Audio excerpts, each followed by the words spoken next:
রাজধানীর মোহাম্মদপুরে কুরবানির ঈদ উপলক্ষে ছাগলের হাট বসানোকে কেন্দ্র করে বিএনপি, স্বেচ্ছাসেবক দল, যুবদল ও ছাত্রদলের নেতাকর্মীদের মধ্যে সংঘর্ষের ঘটনা ঘটেছে।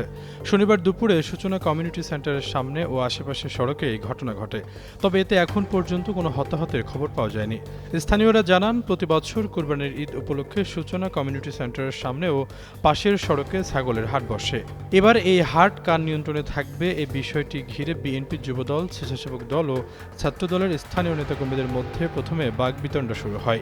এক পর্যায়ে সেই উত্তেজনা সংঘর্ষের রূপ নেয়।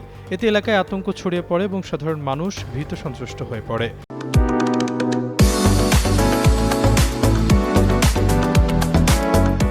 একাধিক গোয়েন্দা সংস্থার সূত্রে জানা যায়, মোহাম্মদপুর থানা স্বেচ্ছাসেবক দলের আহ্বায়ক লিটন মাহমুদ বাবু, থানা যুবদলের সাবেক সাধারণ সম্পাদক শুক্কুর আল আমিন, থানা ছাত্রদলের যুগ্ম আহ্বায়ক রনি, ২৯ নম্বর ওয়ার্ড ছাত্রদলের আহ্বায়ক ইমাম হোসেন সহ কয়েকজন এক পক্ষ হিসেবে সংঘর্ষে জড়ান।